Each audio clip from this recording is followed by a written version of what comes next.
Okay, I think we have everybody we're going to get. I'm Patrick Clowes, and welcome to the Real Estate Think Tank. Today we're going to look at some very interesting and special real estate just outside the city of Boulder. If you're interested in Boulder County real estate, if you're interested in good deals in real estate, and if you're interested in rural property anywhere, you will find this of interest. Let me share my screen with you so that you can see what I am talking about.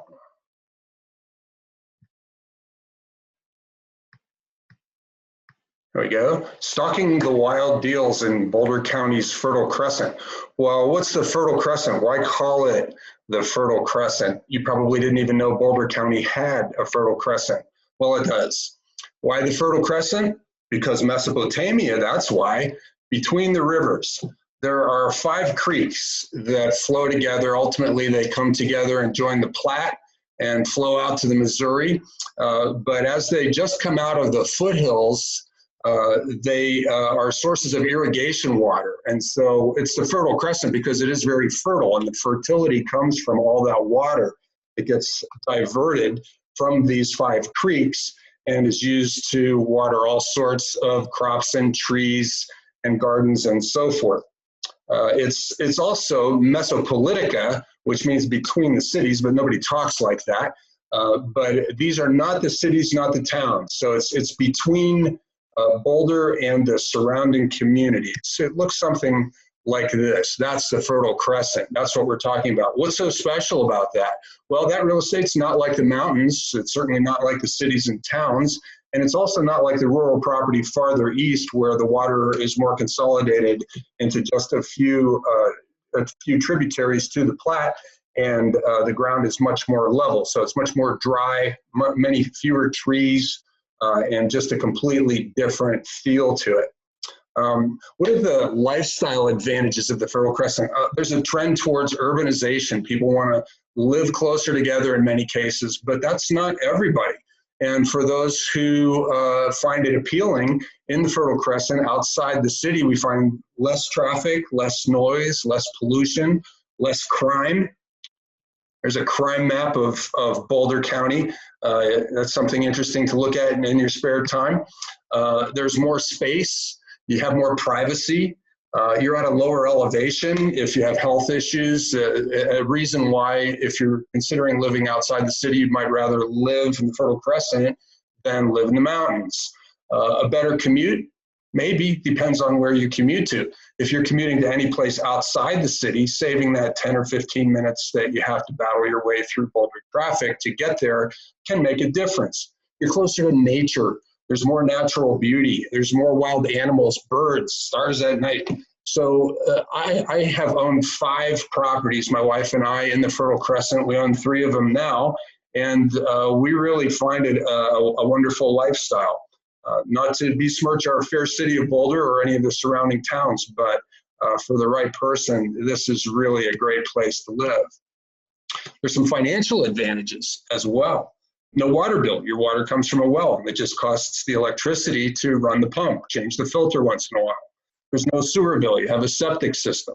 There's no HOA, no intrusive quasi-government HOA breathing down your neck. Of course, the flip side of that is your neighbor doesn't have one either. So if they want to paint their house pink, they can. Fortunately, they don't. The sales taxes are lower. If you buy a $40,000 automobile, you'll save $1,600 if you live in the Fertile Crescent. The utilities that you do use have a higher rate of sales taxation in Boulder than outside as well. So there's an agricultural exemption in some cases. That's not too widely used, but it's something to consider if you have something that makes money from agriculture, either farming, beekeeping is a way to get into this potentially.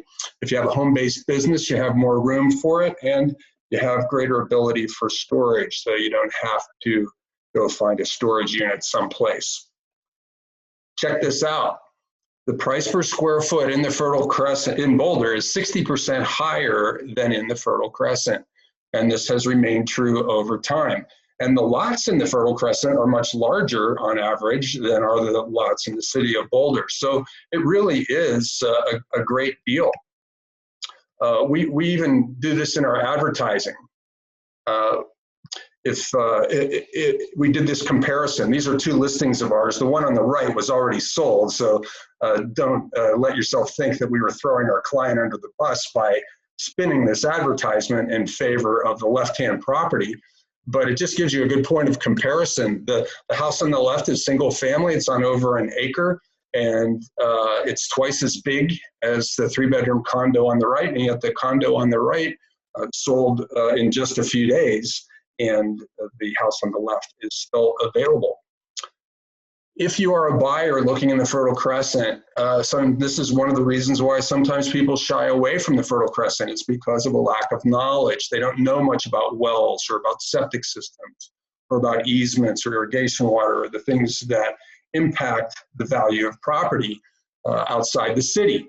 And it may be that their agent doesn't know about these things either. So if you are a buyer that's looking in the Fertile Crescent or in any rural area or the mountains for that matter, you really need to get someone on your side who knows what they're doing and has some experience. What kind of properties do we find in the Fertile Crescent? Well, there are 3 little historic towns. Niwot is the only one that really has a downtown, the town of Marshall, and the town of Hygiene. There's some non-subdivision land. These would be old farmhouses or tenant farmers' houses, or just somebody who years ago decided they wanted to get away from it all and move out into the country. I divide the subdivisions right around 1990 is a good dividing line. That's right when some changes in the county and how things were regulated took place. And then, so the subdivisions from before 1990 are different from the ones after 1990.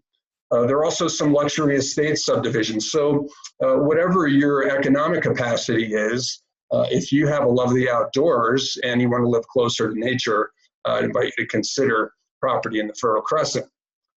Now, to sell property in the Fertile Crescent, we see that the price per square foot is quite different, and the days on market is also quite different. So properties in the Fertile Crescent perform differently. So there's a special set of things that a seller in the Fertile Crescent has to consider.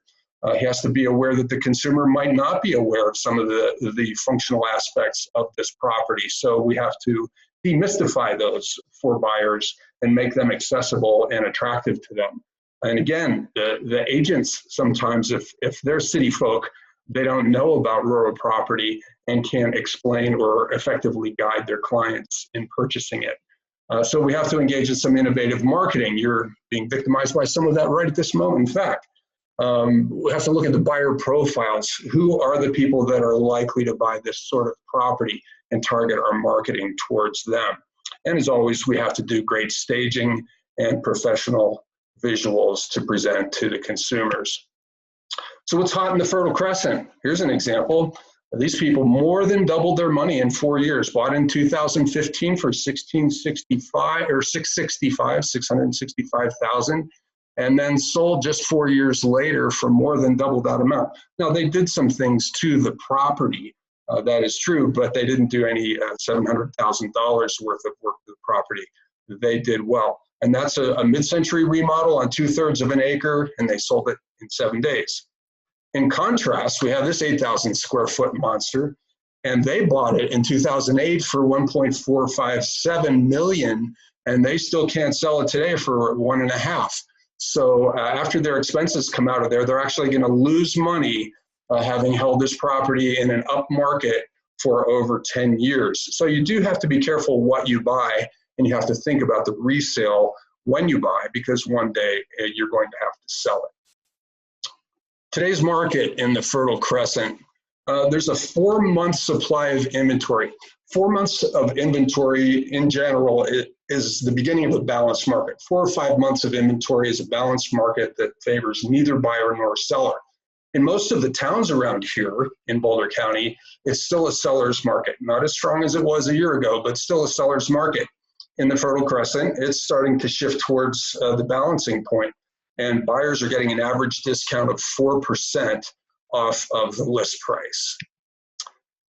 Why do I think the Fertile Crescent is a good investment? Well, I'm very bullish on it, and it's because the cities are growing on both sides. Boulder there's a new policy regime in Boulder that favors high density, so there's a lot of building that's going on in Boulder, and Boulder's getting more and more congested. And some people don't like that. For some people, that's just a trade-off of living in a vibrant city. For others, they'd like to get away from it all at the end of the day, and they'd rather be away from that. Likewise, the towns on the perimeter, Lyons, Longmont, Lafayette, Louisville, and Superior, those places are all growing as well. So this land in between that is like no other is going to become more and more rare and valuable. There's no opportunity for new subdivisions in the Fertile Crescent. Most of it is controlled either by regulation or it's owned outright by the government. That's why there are a lot of open space trails and things in the Fertile Crescent. And the long-term owners, the people who bought 30, 40, 50 years ago, they're slowly leaving the area. And so that leaves opportunity for people to come in and do what that property did that I just showed you a moment ago, to buy something from the mid-century, fix it up real nice. You have a great place to live, and you have a really smoking hot investment as well. The perimeter towns are ever getting classier, so this land in the middle, I believe, has a very bright future. Here's today's best deal in the Fertile Crescent. And this is that house that I showed you before. It is our listing. It is the cheapest house on a half acre or more in the Fertile Crescent.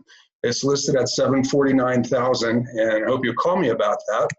We're going to break for questions here in just a moment, but before, in case you have to go away before I go to questions, if you have questions later, please don't hesitate to call me or contact me. And that's not just about the Fertile Crescent, that's any place in the Denver metro area or in Boulder County. If you need advice about buying, selling, or remodeling, right now, a lot of you may have gotten your tax assessment. If you wish to appeal that and you want to form the arguments, I have a batting average of about 333. I've appealed 3 times and succeeded in getting my taxes reduced. So it's not a lost cause, but it's not a guarantee either. Anyway, that's all I have for you for right now, and we'll go to questions, and I thank you for listening.